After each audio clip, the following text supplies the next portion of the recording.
So you have scheduled your first colonoscopy. Woohoo! And you've heard that you've basically signed up for a torture session. But you have questions. Maybe questions that you're too embarrassed to ask or that people are too embarrassed to answer. Well, I just had my first one, and I'm going to tell you straight that it was not that bad.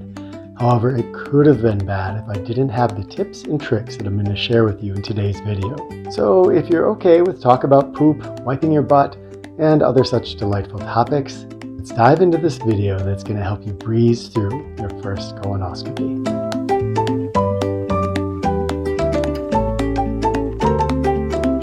There's a lot to this experience that people aren't really prepared for. For a lot of us, there's just going to be some general anxiety because the first thing we hear is that the prep for the colonoscopy is hell. This is just going to completely suck. I had numerous people tell me this, and you know what? It wasn't that bad. In fact, it was kind of a powerful experience. What I'm going to do today is be giving you a cheat sheet, a way to get through your prep, following all the rules, but taking some very important measures that nobody told me about. And I'm going to do this in a way that is going to make the colonoscopy prep and the colonoscopy experience itself not just something that you endure and get through, but actually a moment when you can make yourself a little bit more emotionally resilient, a little bit more mindful, a little bit stronger overall. And that's a vital starting point for this whole endeavor, is to think, like anything else in life, am I just going to get through this, or am I going to use this as an opportunity for growth?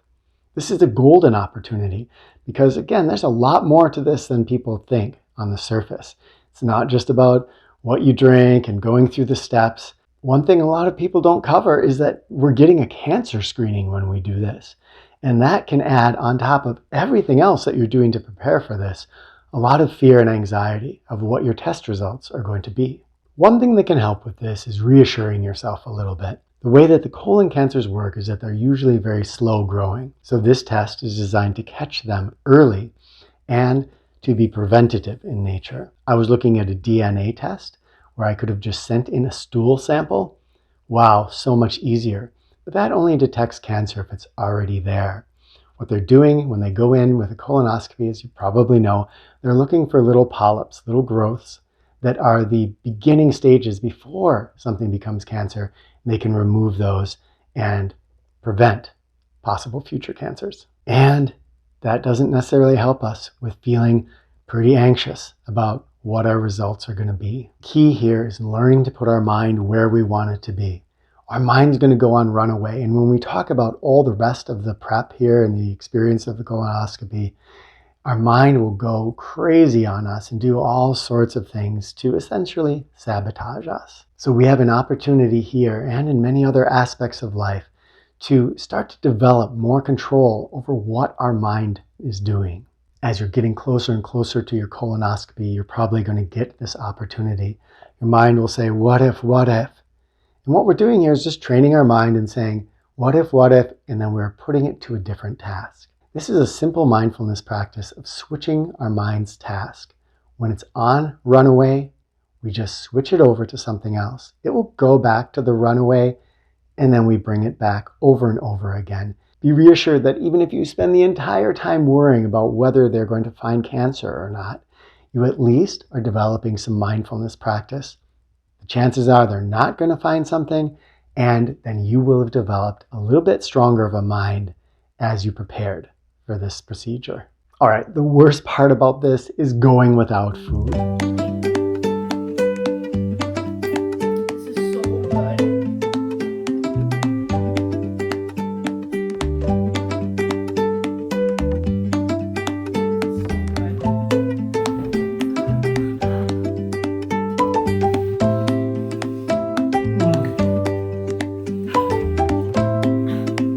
Most of us, we're not used to going without food. And so we get hangry if we go 3 hours without a snack. You're going to be going for some time without any kind of food that is satisfying. That's just the way it is. Current prep involves a day of a low fiber diet and then a day of just a liquid diet. And during that day of the liquid diet, we're drinking laxatives and flushing everything out of our system, which I will talk about in great detail for you. But the going without food is really tough for a lot of people. Now, there are some easy ways to make this easier. And again, I knew about these from before because I run a wilderness school. I'm familiar with fasting. But if you don't know about this, that day of going without food can suck big time. But here's what you can do. A, practice some intermittent fasting. You can start this a couple of months before you have your colonoscopy. Intermittent fasting can mean anything from just going from dinner and then skipping breakfast and going to lunch to going a little bit longer, maybe taking an entire day of fasting. If we're unfamiliar with fasting, it's a very painful process. But as we get familiar with it, we actually can sometimes start to enjoy the feeling of not being so overladen with food. Most of us, we sit down to a breakfast, we get stuffed. We sit down to a lunch, we get stuffed. We sit down to a dinner and get stuffed with a lot of snacks in between. And we constantly feel stuffed. Because we feel that all the time, we don't even realize how sucky it feels. It feels kind of good sometimes to have an empty belly. And then when you taste food, when you have been hungry, wow, that food is amazing. So much better than if we're always stuffing ourselves. So engage in some intermittent fasting and you're going to find that the process of fasting is not as fearful or scary or painful as you first thought it to be.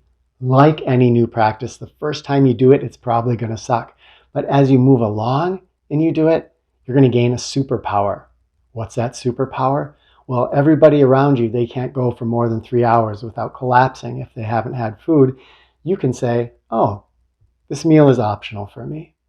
I've gotten there in my life. It feels great.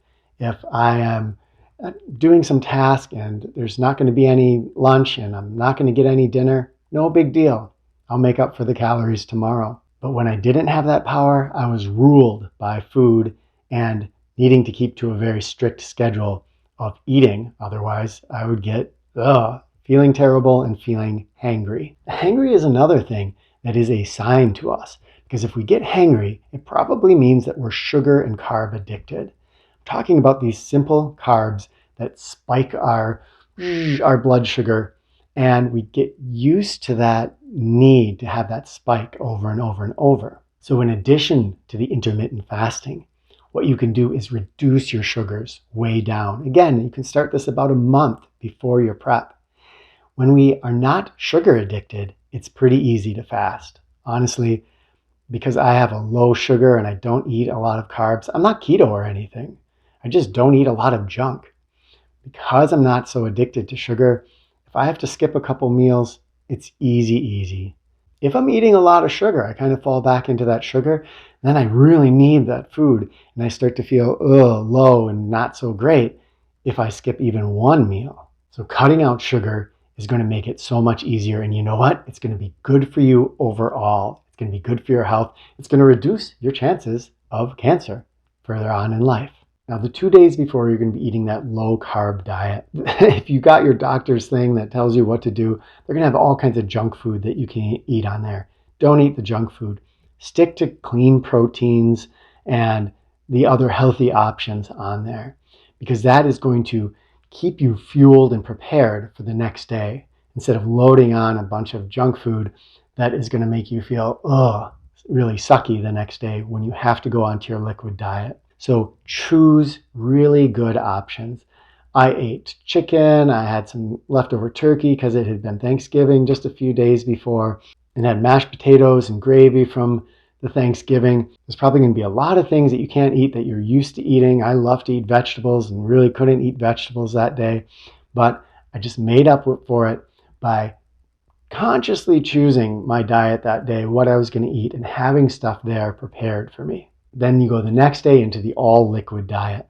And again, on your list of foods you can eat, there's going to be things like pop and stuff that is going to make that day so miserable, because you're going to be on an empty stomach going through these sugar spikes and you're going to crash, you're going to feel gross, it's going to be horrible.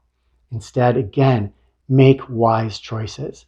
If you've done intermittent fasting, honestly, probably the best choice is just to fast that day. You're just going to be fasting that day and until your procedure is done the next day. If you just fast, you're going to get through that feeling of not feeling so good. And when the next day comes, you're going to feel pretty nice, because you'll find if you start fasting that for almost all people, that first day of fasting is kind of painful, but the next day you feel good and you don't really feel hungry. And honestly, this liquid diet, that's going to be one thing, but the next day when you have your procedure, that is when you're going to be really hungry and really miserable if you've been on a sugar spike all of that liquid diet day. That morning of my liquid diet, I had some homemade jello that I had made with gelatin and some grape juice, white grape juice. That was a mistake. I had that. Yes, it kind of filled my belly and alleviated some of that feeling of hunger, but then I crashed and it sucked and I felt gross. My mind was not clear. My stomach was hurting. Everything sucked. This really, my friends, is how people make themselves miserable during this day, is intaking these sugars. Don't do it. That was an experiment for me. I pretty much knew what would happen, but I wanted to be able to report to you how horrible it was, and it was. What I wish I would have done is just had some fat-free broth. I found myself later in the day just eating some salt. I really wanted electrolytes. And this brings up the intake of water, because when I got to my procedure, I was so dehydrated, they had to stick me with the IV 6 times to try to find a vein. And I'm a person that, because I have low body fat and decent muscle, I have veins that just pop out and are easy for people to hit. It was not. It was the most miserable part of the whole affair, was sitting there getting stuck again and again and again because I was so dehydrated. It's going to be hard not to be dehydrated, because in the next part I'm going to be talking about, you're going to be taking laxatives. However, if you prepare about 2 or 3 days ahead of time by drinking a lot more water than you would, your body will get very hydrated from the inside, and then you'll be better prepared. That was a mistake I made, and I should have known better. So 3 days beforehand, start drinking that water and keep doing it until there's going to be a time, whatever your doctor has told you there on your sheet, where they want you to stop the water. It's a little bit different depending on their particular guidelines. Now you are ready to start the magic potion of poop flush. And what this is going to do is flush everything out of you and make that colon be clean without a bunch of junk in there, so that your doctor can go in, scope around, see what they need to see. Usually the colonoscopy is scheduled so that you're going to have your actual procedure kind of mid-morning on that day when you have it. Now, if you're not scheduled that way, I would advise maybe rescheduling it, because otherwise, if it's at a different time, a lot of what I'm saying here won't make sense, and it's going to be a lot tougher to make it through that fasting period. So I'm going to assume that you have a mid-morning appointment. Mine was at 10:45. And that meant that at 4 o'clock the day before is when I started taking the poop potion. Now, the poop potion, I mean the laxative, the poop potion I thought I was going to be taking all day long. And so I was really pretty nervous about sitting in the bathroom all day long, pooping out yellow goop and liquid. And that was not the case at all. I didn't have to start until 4. So I took some laxative pills about an hour or two before 4, and then I started taking the potion. Now, I had no idea what was going to happen when I took that potion. Was I going to drink the poop potion and then just start pouring out my butt? Well, that's not quite what happened. So once you start taking it, realize that you probably have a half hour, maybe 45 minutes before you're going to have your first poop. And that gives you some time. That doesn't mean to go out and be far away from the toilet. What I would advise is, once you start taking that poop potion, find a way to get yourself into a nice, relaxed place where you can be near the toilet. And by near, I mean a room away at the most. Now, as this goes on, this process is going to go on for about 4 hours, the worst part of it, and then it's going to ease up. you're going to get a feeling for how it is. I thought I would just be sitting on the toilet the whole time. That's what people told me. But no, I was able to go out and get firewood for the family. I was able to cook dinner for the family. I was able to do almost all of my regular tasks. In fact, my family didn't even notice really that anything was wrong. Now, you can make your poop potion much more pleasant if a couple of weeks before you're going to start your prep, you taste test some different electrolyte drinks. You're really going to want the electrolyte drinks because any electrolytes you can get into, any kind of hydration you can get into is going to be a positive on this day. So there's Gatorade, there's Propel, there's other things like that. Taste test some things, and here's the key. Find something that tastes good to you, that you like, but you're not going to be sad about never having it again. Because when you have this flavor and you associate it with the experience you're going to have, you may decide you never want to taste that again. I was using this Glacier Cherry Gatorade. It worked really well. It was easy for me to drink. I probably don't want to ever taste it again. But it was good for the purpose that it served. Now, this drink that you've selected is going to be mixed with whatever your laxative is that you've been told to purchase. And you're going to have a 64-ounce jar of this to drink. It can kind of seem like a lot, and then some people have said they can't get through it. You can get through it. It's not going to be that hard. And here's the way you can do it. I'm just going to use my timeline at 4 o'clock, adjust to whatever your timeline was. I started at 4 o'clock and I had an 8-ounce glass of it. This was pretty easy to drink. Of course, make sure this is really shaken up well and well mixed. So that was pretty easy. And then I did every 10 minutes after that. My guidelines were 10 to 15 minutes. So I decided to take the 10 minutes, knowing that if I just felt like I couldn't do it, I would have a little window in there. In fact, knowing that if I did 10, 10, 10, 10, 10, even if I had to move to 20 or something, it'd be okay. So I was doing my 10, 10, 10. And what I do when I drink that, again, our mind is going to play into this really strongly, is just drink it. Just experience it. It doesn't taste that bad. The mix isn't bad. It's not like the way it used to be. Just drink it down fairly fast without guzzling. Try to taste it, enjoy it, put your mind in other places. Don't think, oh, I've got to drink this. Then you're psyching yourself up for failure. Just drink it, do your best to have the experience that you're having, and then move on, set your timer, and wait for the next 10-minute interval. Now, do note that you might feel a little nauseous during this part. I never felt really nauseous, but just a little bit. You're drinking this stuff.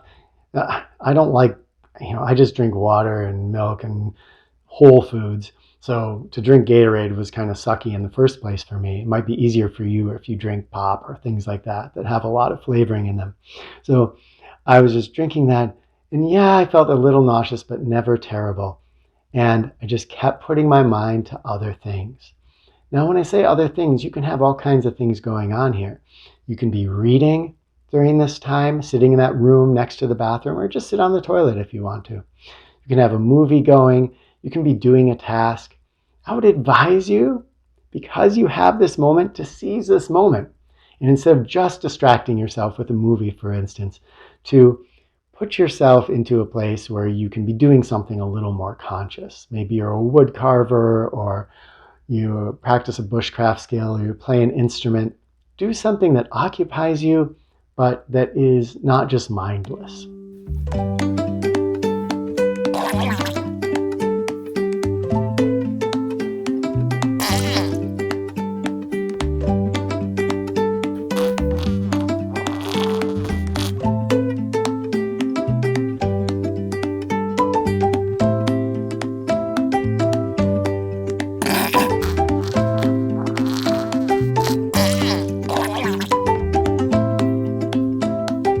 Now, a key for this part is to be wearing some clothing that is going to make it easy to go to the bathroom. I just wore some sweatpants and a shirt that wasn't too long and dangly, so it wasn't dangling down into the toilet and getting splashed up with poop. because it's not really even poop. You're just going to be splashing a lot of stuff because you're going to be peeing through your butt. I also wore some layers because here's the thing. You're going to get cold more easily than you usually do. A big part of our ability to keep our body warm comes from calories. Because we're not going to be having a lot of calories today, well, then we're going to get cold more easily. And I usually love the cold, but I was chilly a lot during that day. So I just had to wear extra layers. You can turn up the heat in your house, start an extra fire in the wood stove if you have a wood stove, or just wear extra layers. Now it's time to start pooping yellow juice. And that's kind of what's going to come out of you is yellow juice mixed up with flecks of, well, first of all, you might just have regular poop, but probably you flushed that out by now since it's been a while since you've had solid food. But whatever the case, you're either going to have poop coming out at first, or it's going to be kind of diarrhea-ish, or it's going to be super liquidy, like pee. It looks yellow like pee with flecks of stuff in it. And it's going to be splashy. So to be prepared for that, here's what you can do. And this is something you can do a couple months beforehand again.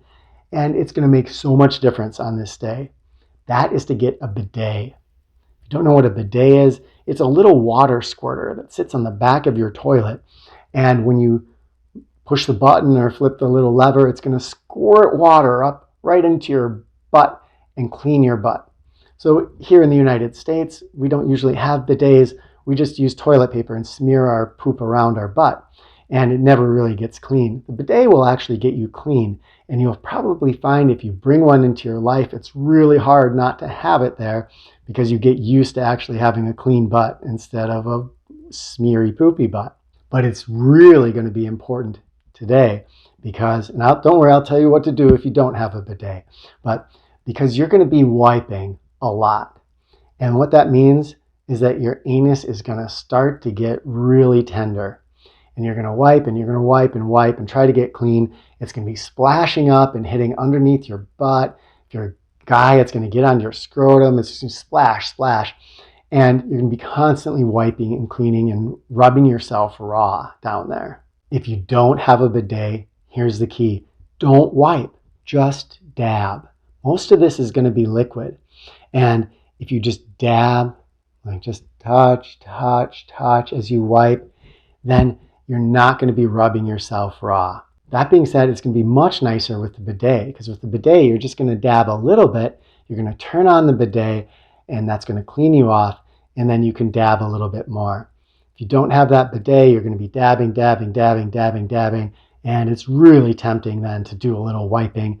And even with the bidet and dabbing, I got a little bit sore. So I can't imagine trying to just wipe the way a lot of people usually wipe every time that you go to the bathroom, because you're going to go to the bathroom a lot. It's going to start off again after about 45 minutes, and then maybe for me it was 10 or 15 minutes for the next one, and then it started being about 10 minutes, 10 minutes, 10 minutes, sometimes 5 minutes.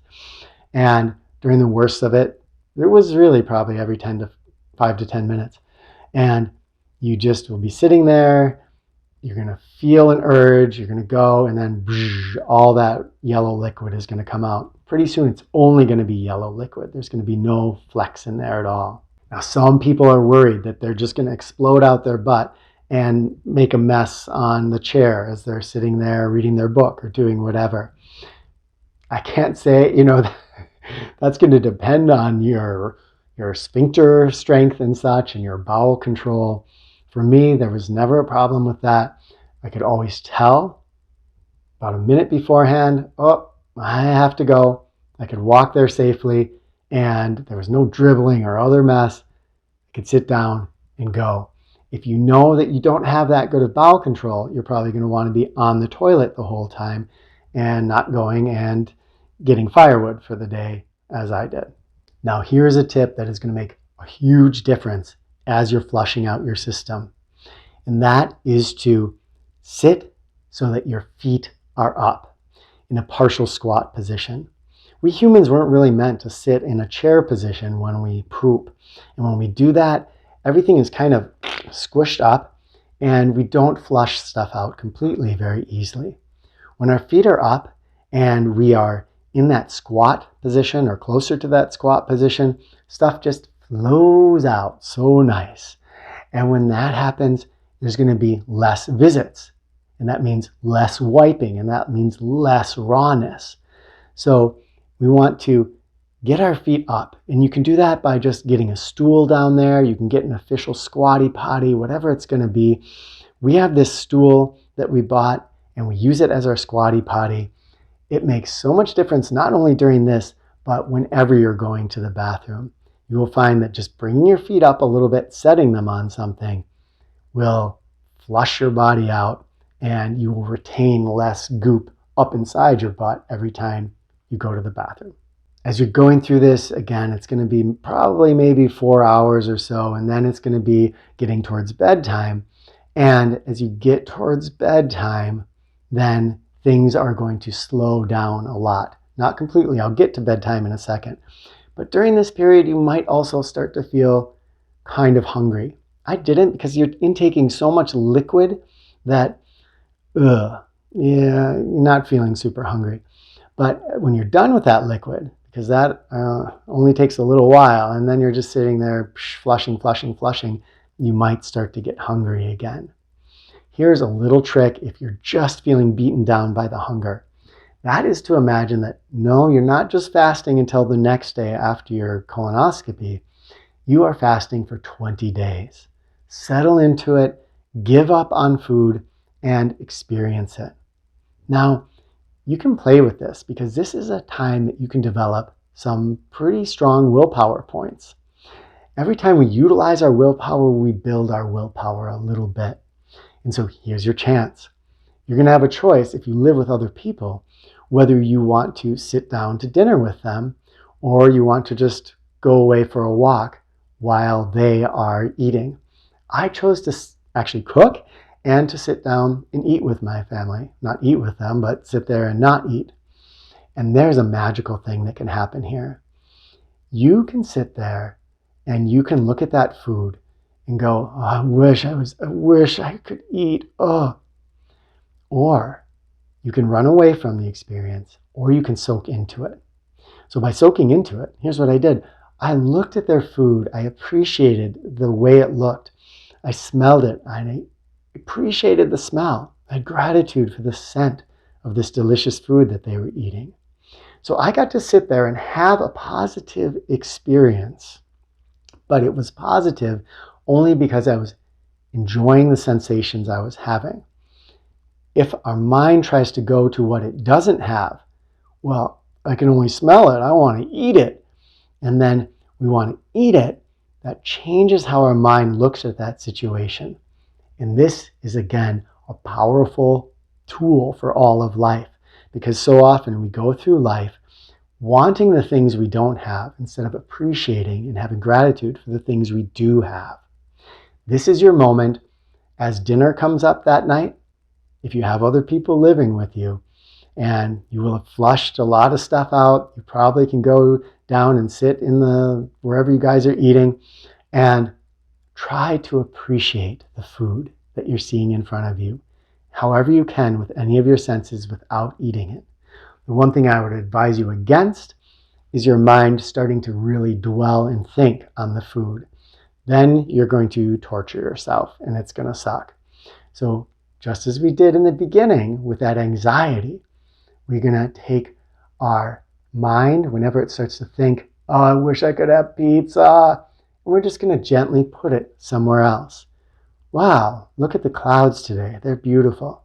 Oh, pizza. Wow, look at my wife. Doesn't she look beautiful today? Pizza. Keep turning it back. This is an incredible mental power that we can develop, but we have to practice it. And yahoo, your colonoscopy and the prep for your colonoscopy is a perfect time to do it. When night comes, okay, this is a fearful time for a lot of people because, to be honest, we don't know if we're going to wet the bed. We're going to be sleeping there, having some nice dream about sitting on the toilet and going potty, and then we're going to wake up and there's going to be a yellow puddle soaking into our mattress and destroying it. That is a I'm going to say that's a viable fear for some people because I was not done when I went to bed. Stuff was still coming out. And to be honest, it was a little bit of a sleepless night for me because I kept having the urge and having to go and flush out more. It was much less than at the height of it in that first 4 hours, but I did have to keep going again and again and again. That may or may not happen with you, but if you're worried about leakage on the bed, prepare yourself. There's a couple things you can do. Put down some towels underneath you that can get destroyed. If they get destroyed, you'll probably wake up if it happens, and then you can quick take them off before things soak through. You could wear kind of disposable clothing. So you could wear a pair of shorts and a couple pairs of underwear that you don't really care about. And again, that will at least give you time to spring out of bed and maybe get to the bathroom before things start making a mess. And you know what? There's adult diapers. If you do have trouble with your bowel control, no shame at all during this time in getting an adult diaper or two, using those during the night as a just in case. Because when the liquid does come out, the yellow stuff, a fair amount of it comes out. And it will not be good to your sheets or your mattress or whatever you're sleeping on. So unless you feel like you have really good control, I sleep naked, so I just felt like I'm not going to sleep at all if I wear clothes. I knew that I had good control, so I risked it. But if I at all felt like I don't always make it to the bathroom on time, then an adult diaper or something that you're wearing or those towels underneath can make all the difference. If you're really worried about it, then you can put plastic underneath your sheets and then a towel on top. And then if you do get big leakage, it's going to go down through that stuff. It's going to hit the plastic and it's not going to destroy your mattress or your futon or whatever. Now, if you have that late morning one and you started at 4 like I did, you're going to have saved 2 of your glasses of your prep for the morning. Don't worry about these. They're going to be easy compared to what you did the other day. You're going to take those, and again, there's going to be a pause before you start flushing. Now, as you start flushing stuff out, you probably are going to have some more yellow flakes again. That's okay. It's just there was more stuff in there that kind of filtered down during the night. But by the time you're done flushing and you're going to your appointment, you should just be having the yellow liquid again. Now, the colonoscopy itself is not that bad, but you do have to remember that there's the drive there. And I live out in the country. Depending on how far you are from wherever you're getting this procedure, you might have to stop on the way. So again, that's where those adult diapers, if you have a situation where you're not going to be able to stop on the way or you're worried about it, you can use something like that. So for me, I knew that I was good. I knew it was a long way into town, but I knew I could hold it. And so not a problem. But there is that space. And sometimes when we're moving our body around, we're going to find that stuff flushes out a little bit faster. I actually should have used that as a tip earlier in the video, because if you're just sitting there reading, yes, stuff will come down and then you'll go to the bathroom. But I found that if I did a little yoga, I moved my body in different positions, that it kind of brought stuff down and ready. So I could almost kind of control when I wanted to go to the bathroom again. This wasn't during the height of it, 2-3 hours after I had taken all the poop potion. But later on, in that next hour and then into the night, I could control it more just by thinking about body positioning. Fortunately, when I laid down in bed, that often would kind of bring stuff out. So that's where I was getting up a lot during the night. But when you go to drive to your procedure, you're going to be walking, you're going to be sitting down in the car, there's going to be movements of the car back and forth. So just be ready for having a stop halfway there if you need it, or having a diaper or something that's going to help you get to your procedure without leakage.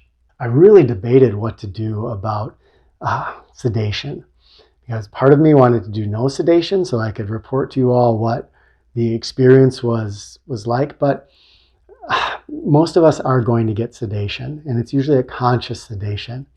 So that if you haven't had it done, it's really nothing to fear. It's a low-risk sedation. It's not like full anesthesia, which can be really not good for us. And you're going to get an IV, so they are going to poke you. And if you need help with needles, I'll give a tip for that at the end. And then they're going to cart you into the room. Hopefully everybody's going to be really friendly and understanding.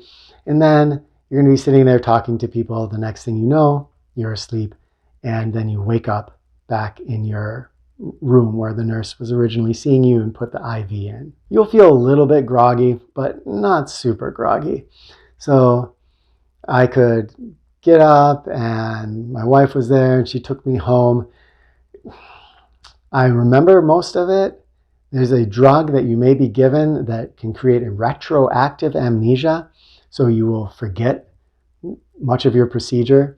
I can vividly remember the nurses telling me, you probably won't remember us at all, the ones that did the IV, but I can remember it all. And part of that is because I consciously tried to remember it afterwards and set it into my memory. But don't be surprised if you don't remember what happened because of one of those, that's an effect of one of the drugs that they often use for that conscious moderate sedation. And then you're going to go home and just chill out that day. Again, use the day wisely. You can work on some of your hobbies or projects, get some stuff done that's you haven't gotten done for a long time, but they do advise not to make big decisions, definitely not to drive a car or anything, because you're going to be a little bit compromised. And you may not even notice you're compromised from these drugs, but you will be a little bit compromised. So stay home and make it a fun day for yourself. I'm in a different outfit because I forgot to talk about this when I originally filmed. But another effect that the nurses told me I would feel when I was going home was that I would have all kinds of gas. So you're supposed to prepare whoever you're driving with to be ready for some pretty big gaseous eruptions. Now, this is not gas just coming out of your intestines. What this is they inflate your colon with some gas when they go in there to look so that things are easier to scope around in. And that gas then is going to be coming out. So that's where you're going to have all that gas. For some reason, I didn't have any. Maybe they just, the doctor was very blunt with me and told me that he has a shop back there and kind of maybe sucked out all the air afterwards or something. But be ready for that as a possibility. Some people have reported having really, really intense gas eruptions on the way home. Now, that IV, if you're afraid of needles, and I'm going to tell you what happened. I have never been afraid of needles, but for some reason, maybe due to the dehydration or something, I was just keyed up that day. And part of the reason they were having trouble was not just the dehydration, but was that I was tensing against the needle and making things difficult for them. So being relaxed as they put in the IV needle is really important. And here's a trick that I've used in the past to have even a small surgery done where they removed a small piece of shrapnel from my leg that I used no anesthesia for. This trick may or may not work for you. If you want to try to use it, test it beforehand with something else that's going to be unpleasant and see how it works. What I do is the night before, I imagine the thing that's going to happen. In this case, the needle going in. And I imagine it very vividly, but in a horrific way. And what I do is I imagine the needle is about the size of a pencil. And I feel it poking into my skin and going in there, and them not being able to find the vein and squishing it around and just like making a complete mess of everything. But I watch that passively. So I watch something that's much worse than what I'm going to experience, and I watch it passively and just go, oh, look at that. I can see my bicep there and all the subcutaneous fat. Whoops, oh, they just ripped the bicep off of the bone there. Oh, well, oops, they just stuck right into the bone. Better pull that out. It's horrible, it's gory, but I consciously do it in a way that is impassive, as if I am watching a butterfly fly through a field, If you don't think you can do this, don't do it. Just do your best. They're going to get that IV in. It may suck. But this has had a huge power for me in changing how I perceive of unpleasant experiences. Because the next day then, when they come and they take that needle off, you go, oh my gosh, that is the tiniest, I thought it was going to be the size of a pencil. And it looks so little and so harmless, and then it's easy to relax. I had completely forgotten about that meditation that I've often done that has gotten me through some really, really much worse stuff. And thus, I had needle fear and needle tension. Try it with some other things again. If, a couple months ahead of time. See if this meditation works for you. If it does, then you can visualize the most horrible needle experience with giant, ridiculous needles and feel it, watch it impassively, and then when you see the real needle, it's going to be. Now, the final part of this is that you're going to get to hear about your results. And a tricksy part is that, so my doctor came in when I was still coming out of my anesthesia and told me my results. I can tell, being a mindfulness practitioner, I easily could have forgotten that whole experience if I didn't consciously set it into my memory. So he told me about it. I was completely clean, no polyps, everything was perfect. But I wouldn't have known that. I would have woken up and been, whoa, okay, here I am. What were my results? And I was given a sheet that had the results in it too, but would I have remembered to look at that? Hard to say. So you may wake up, fall back asleep a little bit, wake up, fall back asleep. So be ready for not knowing your results right away necessarily.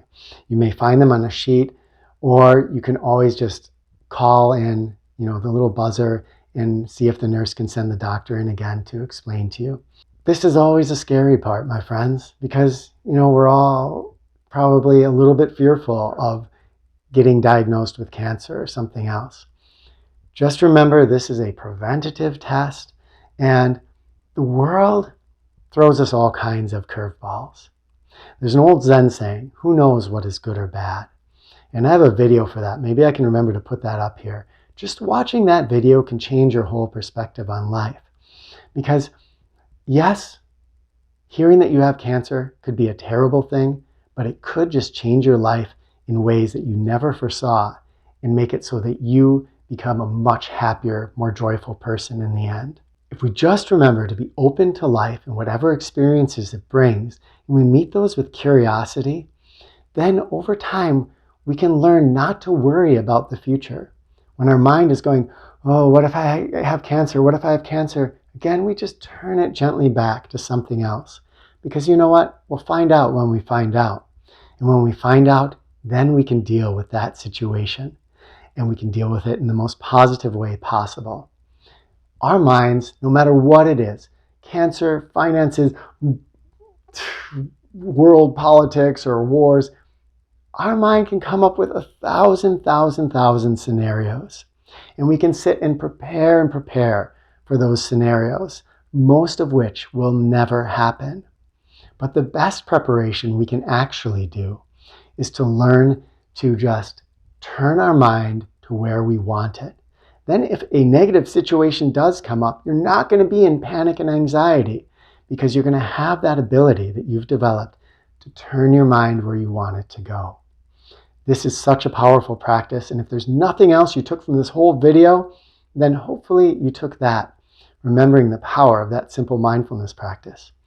So my friends, you're about to get your first colonoscopy. You get to flush yourself out and go and get this test and have an experience.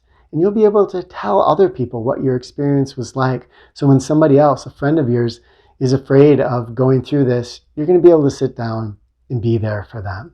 Let us fear no experience in life, but instead to go into them with open curiosity, trusting in our own strength to be able to deal with whatever challenges come up. If you enjoyed this video, please like and subscribe. There's tons of stuff on this channel about strengthening our minds, strengthening our bodies, and changing our approach in life so that we just live more joyfully and positively. If you have your own tips for how to get through that colonoscopy prep, what your experience was like, anything that has to do with that, share it down below, because this is a scary experience for a lot of people. And by sharing your experiences and your wisdom, you can make it an easier path for those who follow. So much love to you all. Thank you for watching, my friends, and I can't wait to talk with you in the comments.